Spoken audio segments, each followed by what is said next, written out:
Welcome back, friends and comrades, boys and girls, ladies and gentlemen from all around the world. We've got our third and final game today for our I-League Best of One coverage.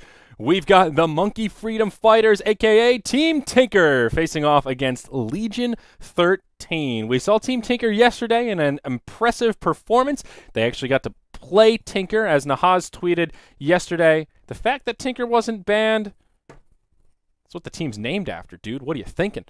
So we've got our last game. We started a little bit late, but let's just hop right on into the draft as, well, we don't want to miss a moment more of the action. Well, look at that first ban. Legion 13, they did their homework. It's in the title. Ban out the Tinker. They should have made their team name just Ban Tinker instead of Team Tinker. I guess that's throwing your opponents a bone, which is kind of a no-no, but whoo, Meepo, the second ban from Legion 13 as well. I can't say I'm surprised. When you've got Excalibur on your team, you got to ban out the Meepo. You know, there's so much individual talent on this Team Tinker that I'm not surprised to see those two high skill cap heroes banned out right out of the gate here.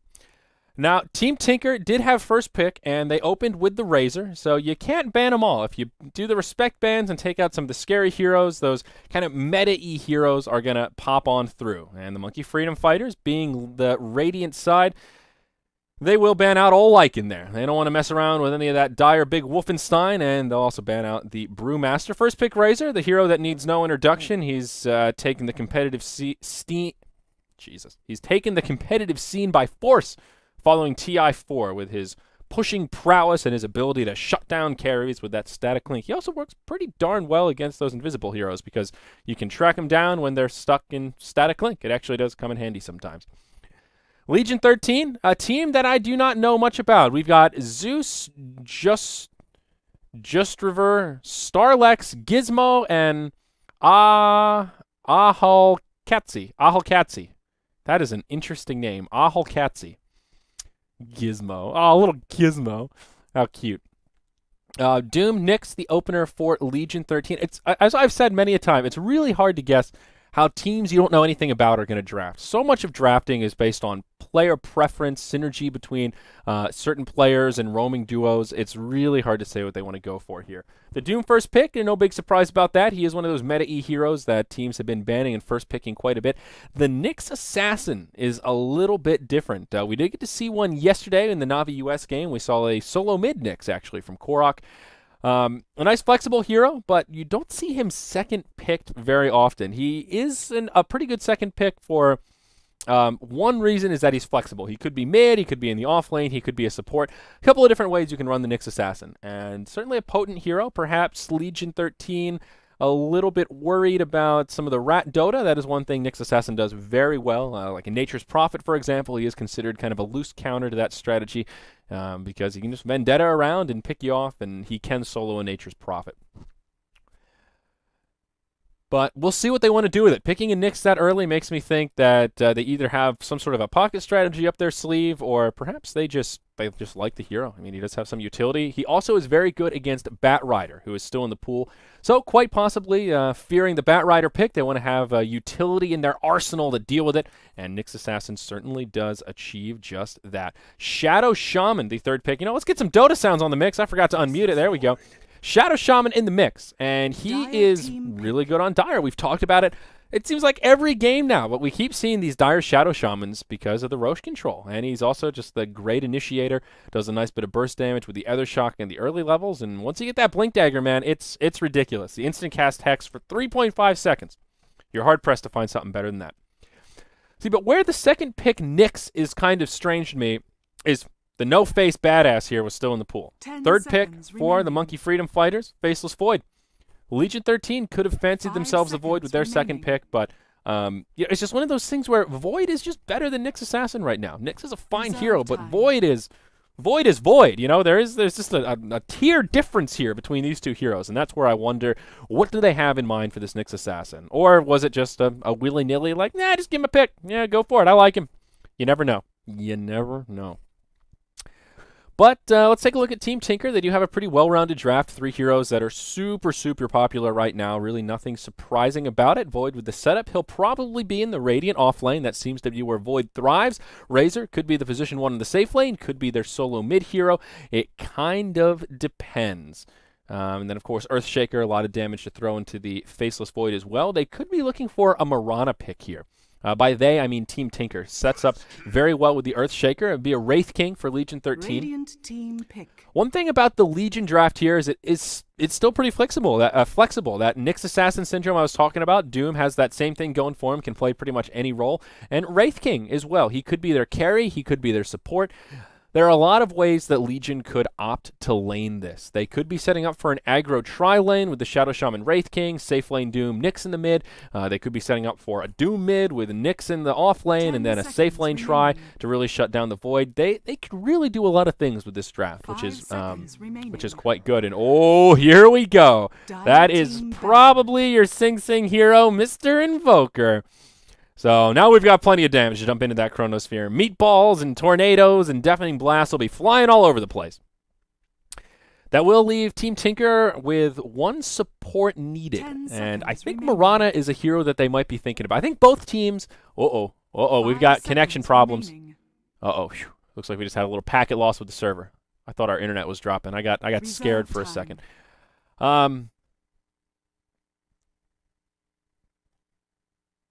10 seconds Sorry, remaining. I had to tab out for a second there.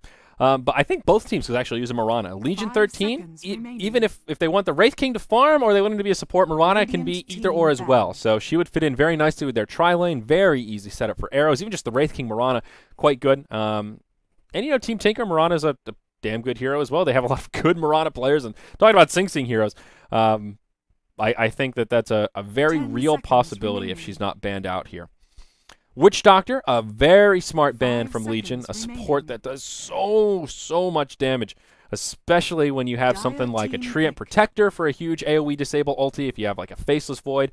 Any team that has a huge disable, Witch Doctor is a scary force, and I still think he's a little bit of an underrated hero. We've seen players like Zai from EG be very successful with him, and Navi US, or another team I know, Fogged, is a big fan of Witch Doctor. He has some of the highest potential physical damage output of any hero in the game. Once he gets that Ag Scepter and he gets that level 3 ultimate, the damage that he puts out is absurd, especially if you can't Delta Split and get away from it. Dirty, dirty. The Silencer will be the final choice for Legion 13. Very interesting here. Another good hero to deal with the Faceless Void if you can drop the Global Silence before he initiates with the Chronosphere or before he's able to escape with the Time Walk. A good way to try and lock down that hero who doesn't have a whole lot of just straight hard counters. Invoker as well does struggle a little bit against the Silencer in like the team fight sense. I mean, the Global Silence very powerful against him, but there you go. There's your Mirana, and that will be your Pycat hero, and not surprised whatsoever to see the Priestess of the Moon make a showing here in this all-star lineup. But we're about to hop into this game, folks. Our last game of the evening. Again, thank you so much for joining us here on Beyond the Summit 2. I am Zyori, solo casting and enjoying each and every one of you here. If you're looking for Star Ladder, you're at the wrong place. The grand finals of the preseason of the SEA Star Ladder Season 10 is on BTS1 right now. Lysander is casting it, so you might want to pull up your multi-Twitch, BTS1, BTS2, and watch both of them, because we're going to have good games on both channels for at least the next hour or so. Looks like Shadow Shaman here having an issue loading into the game. Oh, no. We might get stuck in a pause here, folks. Yeah, we sure will.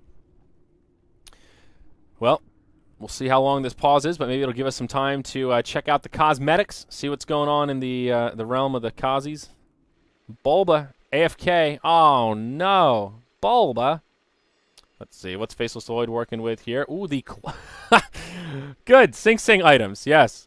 The Claw Dildo of the Dendi Singer. EE Panty Stealing Mask. We've got the Sing Stradamus Woven Shoulder Plates. AIDS on My Hands. And Sing Sing Manly Belt of Time. Sing Sing, known for his... Oh my god, these are some valuable items right here. I like Sing Sing's style. He knows what's going on. I like this guy. Good stuff. Do I dare look at any of these other cosmetics? I feel we'll only be disappointed after starting with Sing Sing. Let's see what Steve's working on here. Oh, he's got the Genuine Severing Crest. That's a pretty valuable item. Got a couple of First Bloods. That's nice. All right, looks like we will resume here. Let's do one more. Koikva, do you have anything cool? The Inscribed Hood of Endless Intellect. The Inscribed Bracers of Profound Perfection. The Inscribed Crest of the Magus Magnus. The Inscribed Cape of Arcane Artistry. Wow, I like these guys. YOLO! Oh, Team Tinker. Always a lot of fun. All right. Let's introduce some players here, guys. Let's get to getting. Oh, Naha's doing some stats for old Cappy. Cap. All right, let's get some sounds on the play. So we've got Excalibur, old Steve here, playing on the position 1 Razor. He will be headed to the safe lane. He will be joined by Bulba, playing on the support Earth Shaker in the mid. That is Koikva on the Invoker.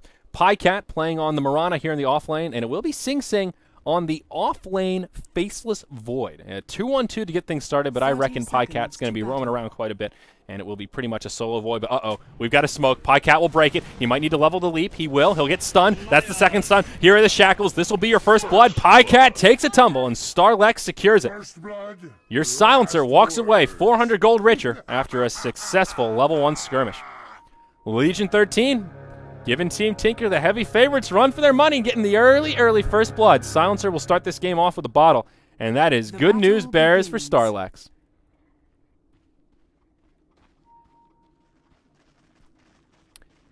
Dire side, what are we working with here? We've got Ahal Katsi on the Doom. He will be playing in the offlane here, starting with the Stout Shield and regen. No boots for him. A little risky there. Starlex, our first blood recipient, playing on the solo mid silencer, and that will give us a safe lane try on the Dire. Shadow Shaman played by Zeus. Is that a money sign or a capital S? That's a money sign. That's Zeus money. I like it. Z Money. That's what we'll call him. Gizmo playing on the Wraith King here in the top lane, and it will be Just Reverie playing on the Nyx Assassin. Who is the farmer here? I reckon it's going to be Gizmo playing on the position 1 Wraith King. I think that's right. But we'll see. We'll see how this settles down. Kind of an interesting tri-lane here for Legion. Sorry, I'm tabbing out and keeping tabs, making sure everything's working all right here. It's a one-man show today, folks. Go easy, go easy. But sort of an interesting tri-lane here. The double melee tri-lane is never really ideal. These are 3 heroes that I wouldn't normally think of as, yes, the classic Shadow Shaman, Nyx Assassin, Wraith King tri-lane. They do have triple stuns, which is good. And against a solo Faceless Void, they'll need kind of all 3 stuns if they want to try to secure a kill. It will be difficult for him, though. Sing Sing already starting off with the Pro Man Shield and 2 pulled tangos, so he is rather tanky. No point in backtrack quite yet, but does have the time lock. We'll actually get a little bit of RNG on Z Money, but now he gets stunned up here. In comes the Fissure, and that is a dead Shadow Shaman. Great rotation from Bulba as the Team Tinker, Team Kappa, if you will, get their first kill of the game on the scoreboard. Nicely done. Let's talk about this mid lane matchup a little bit. Whoa, we're going to hold that thought. Is down bottom. Arrow connects onto the Doom as Pycat rotates down. Excalibur turns on the static link. Doom, no armor at this stage of the game. He's lost all of his damage. This should be an easy kill. One more right click from Steve ought to do it. Mirana clicking him down. That'll take off the healing salve. And Excalibur walks away with another kill as well. 2-1 here in the first 2 minutes of gameplay. And rune control has been going the way of our Radiant side. That is the 2-minute rune, and invisibility going the way of Bulba on the Earthshaker. He will rotate towards the mid and think about trying to pick on this silencer a little bit. So Koikva on the Invoker, 9-4 against the 3-2 silencer. Oh, this is unfortunate, and they are going to do the wraparound here. It's a silencer sandwich. Fissure to start it off. Arrow should connect pretty easily. Nowhere for him to juke. Sunstrike will be on the money. That's a dead silencer. Koikva now adds another kill to the scoreboard. A TP in from the Nyx Assassin, but we'll get there too late to keep his silencer alive. So Silencer had a pretty big edge to get things started. Again, he was the first blood recipient, started the game with a bottle, has boots already, but he's just getting massively outfarmed. 12-4 versus the 5-2. He's just getting outplayed by Koikva. I think there's an individual skill difference here. It's not about the Silencer versus Invoker as much as the Koikva versus the Starlex. And now that he's taken a tumble, things will get a lot more difficult. Team Tinker already pulling ahead in all 3 lanes now. They've picked up a kill on a hero in every lane. So this is good stuff. Every angle of the map covered for Team Tinker. Sing just going to absorb a little bit of experience here, halfway through level 4, comparing that to the Doom, who's halfway through level 3. So a decent disparity there, but Doom is actually doing pretty well for himself. Sing does get stunned up as he tries to leech the experience. Here come the Stretch Armstrong shackles, but there's a Fissure from the low ground to interrupt it. Sing thinking about getting aggressive, but will time walk to the low ground, as he does not want to concede an unnecessary death. He's giving some space to Gizmo here, 12-2 on the Wraith King.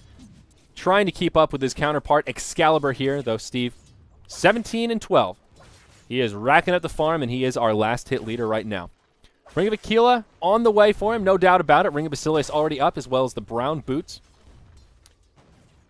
Doom desperately needs some armor here, and this is part of the problem with Doom early on. He just has absolutely no armor, and against a hero like Razor who can do massive right clicks, it gets rough. Doom looking for his first Devour creep. Unfortunate that he finds the Alpha Wolf now, not the creep you're looking for in the laning phase. It gives you a lot of damage later on, but for now, not a hell of a lot. He will settle for a Centaur, which is okay. The War Stomp does give you some nice utility, but you just don't have the mana pool to support it. Starlax's in trouble once again. Cold Snap Fissure. Arrow will be off the mark this time, but doesn't matter. Nowhere for Starlax to go. Auto attack from Pycat will secure the kill, and that will make it 4-1. But yeah, the War Stomp, it's okay. You can do about 2 War Stomps, and then you're going to be out of mana. You usually need some for the Scorched Earth, and you're going to spam the Devours as well.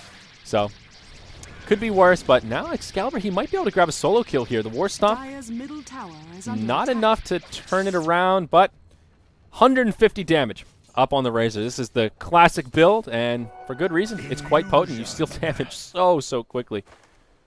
Just nothing the Doom can do. Radiant's top tower Ideal creeps here probably would have been, the Swiftness Aura would have been pretty good. I think the Ice Ogre would have been great for that added armor, really good against solo Razor.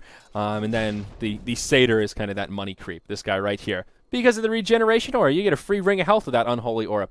Would have been good stuff for the Doom, but bad batch of RNG for him there. 2,000 gold and experience lead as we cross the 5-minute mark for Team Tinker. You see Koikva now rotating into the jungle, getting a little bit of farm here, utilizing the Radiant side of the map.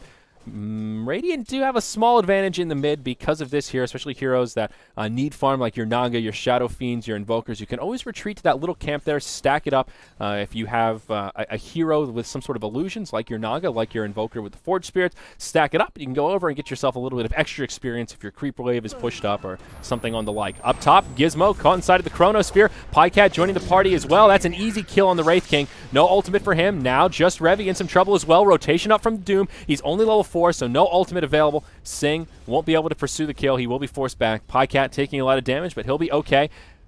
Now Sing looking perhaps for a kill on Z Money here, but no, won't find it. He'll just retreat and play this one safe. Great timing, though. Finds himself a little niche where he's been getting all that solo experience. Wraith King's only level 5, so he popped the Chrono for the solo kill. Utilizing the Sunstrike. Great synergy there, and, well, picks up an easy kill on the position 1 of the Dire side.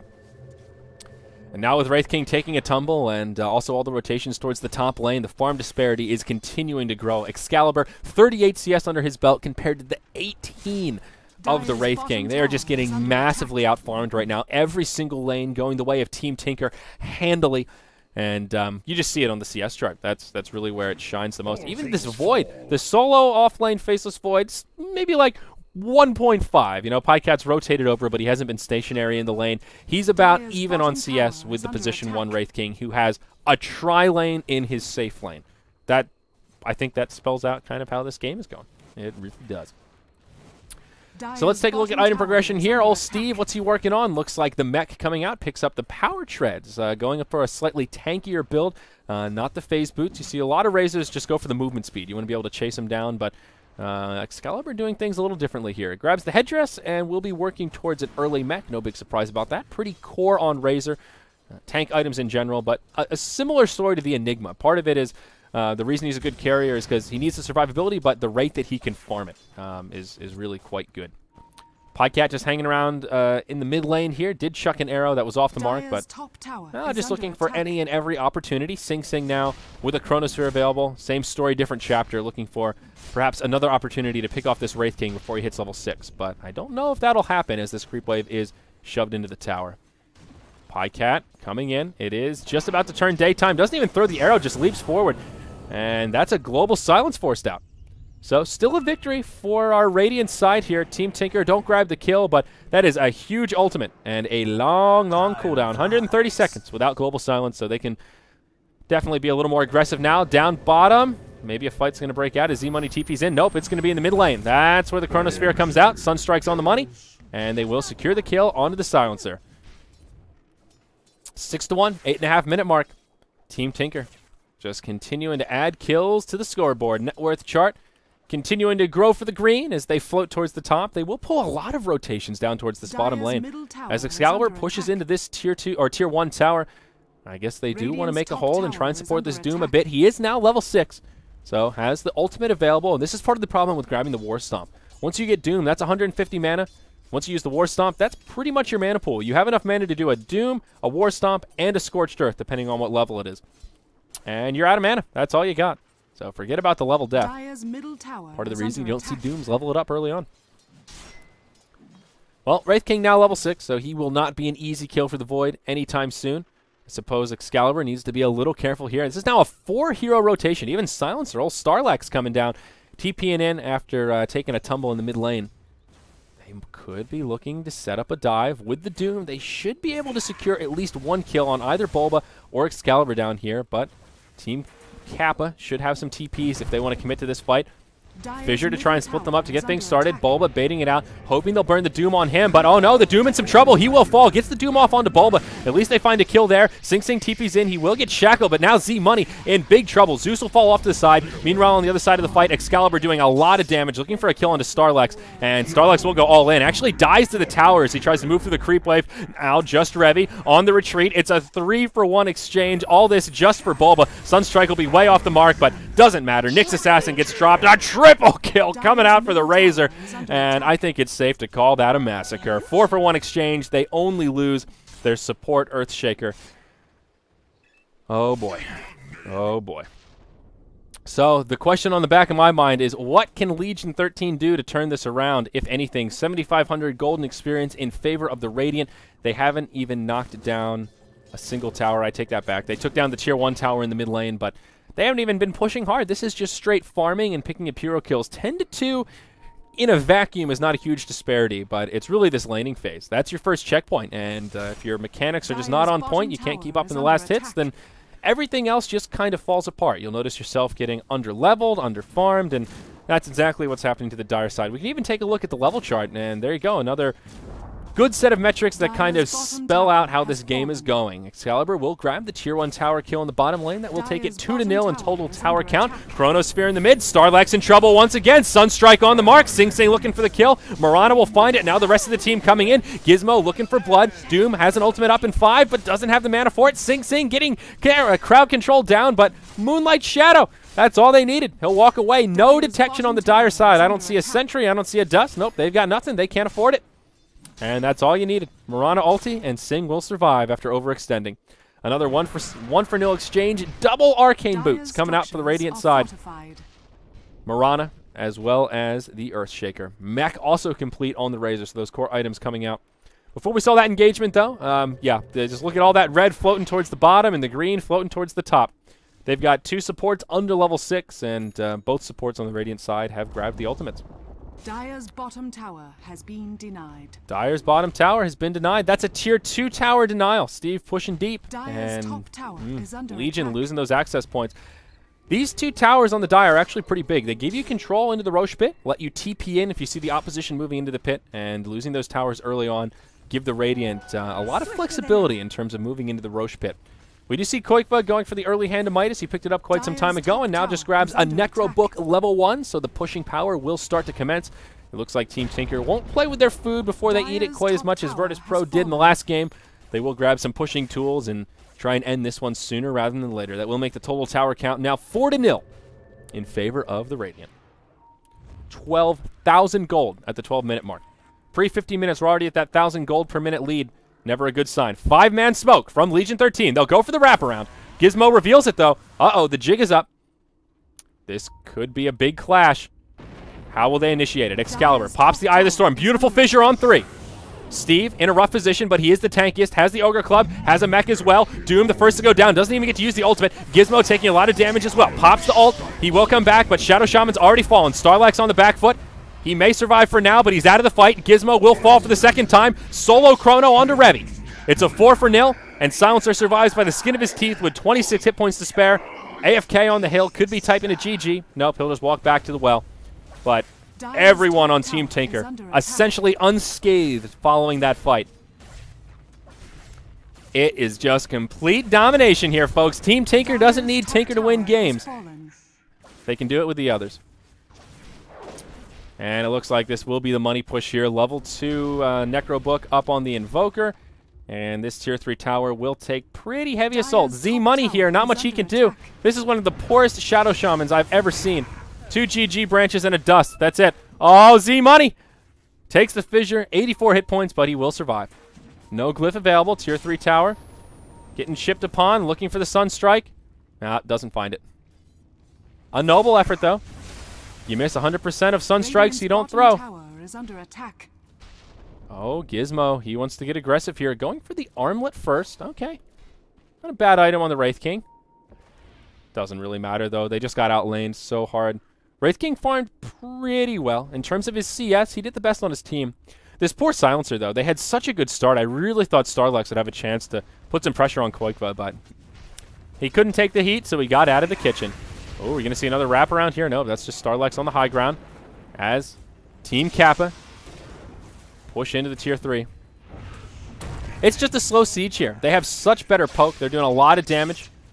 Spike Carapace won't do a hell of a lot there, but slow and steady, they say. Slow and steady. Pycat will take a Wraithfire Blast. Beautiful disjoint there with the leap. We'll also get mech'd up.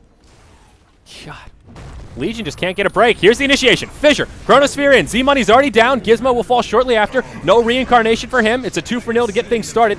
Doom has the ultimate available. Still hasn't thrown it out yet. Is he even going to use it? Moonlight Shadow deployed as well as they dive the base. Revy pops the Spike Carapace. One more auto attack ought to do it. Mirana secures the kill, and it's a 3-for-0. Still Doom available, but I just don't think they can do it. This top lane of Rax is going to fall, and we could be moments from a GG.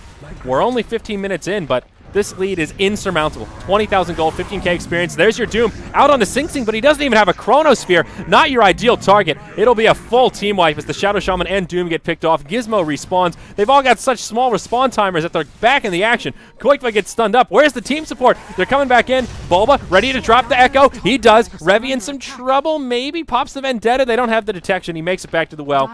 But space created. Top Rax fall, and that'll do it. There is still a tier 2 tower standing in the mid lane. But, oh, Team Tinker, they dive the well. Arrow connects onto Z-Money. Stun on 2 from the Nyx. Sing and Pycat. But they're just too damn tanky. Even with a Mask of Madness on, they can't bring down Sing. Wraithfire Blast connects on Excalibur. But no follow-up damage. They can't bring anyone down. This is the saddest story. They just don't have any damage. They traded in their blades for wet noodles. Wet noodles might taste good, but they don't hit hard. Dire's middle tower is under attack. Oh boy, that net worth chart. So scary. I'm scared. Z-Money walks right into it. Stretch Armstrong comes, but he'll just get chopped down. They'll leave him while he's lonesome. Mirana gets the kill. They go on to Starlex. Sing Sing, not a fear in the world here. Takes a nice stun from the Nyx. Wraithfire Blast onto Pycat. Sing Sing with a solo ultimate onto this Silencer. That is just, that is in your face. That is rough. That poor Silencer. Arrow barely clips Gizmo. Sunstrike will hit him. And all Hakatsi. Time lock for good measure. Has the Doom coming up in 1 second. But I don't know if it'll be enough. No, well, he will make it back to the well. Compliments to the Scorched Earth. Poor Z-Money here, man. He's just so low level. He respawns in like 10 seconds. He's level 4. Oh, here come the Daggons. Uh-oh. Team Tinker. All right, I take that back. They are going to play with their food a little bit. Didn't you guys know? Bugs taste way better when they've been cooked by lasers. Nyx Assassin falls. Doom falls. Wraith King falls. The Dire team is fallen. Are you guys ready for some lasers? Set lasers to cornbread.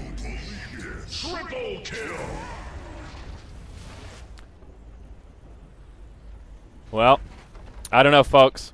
I can't help but think that this one's over. I think the fat lady's singing right now. She's breaking glass. I'm surprised the Legion are still hanging in there. Dire's middle tower is under They're attack. doing what they can. Save the Firebush.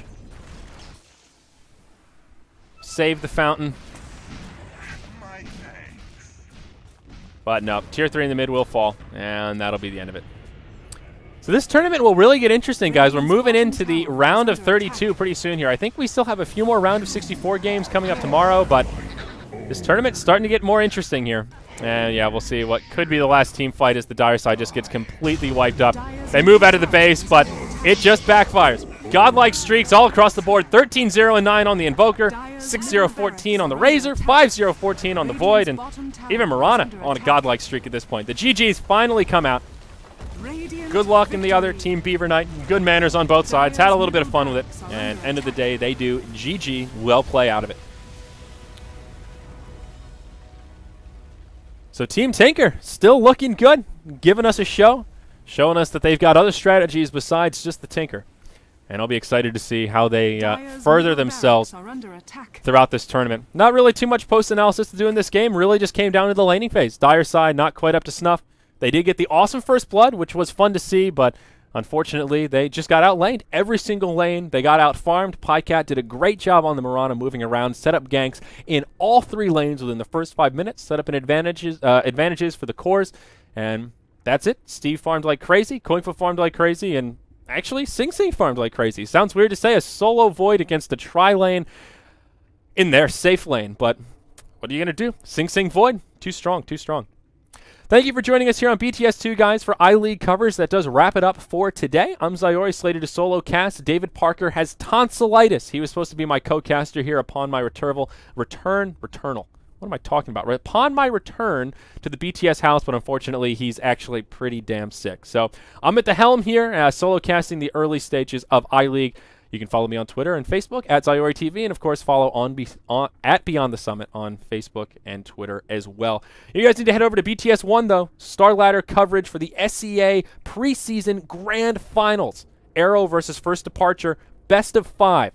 Lysander's covering it right now. If you're not watching it, you're doing yourself an injustice. That's it for us today on BTS2, guys. Take care. We'll see you tomorrow.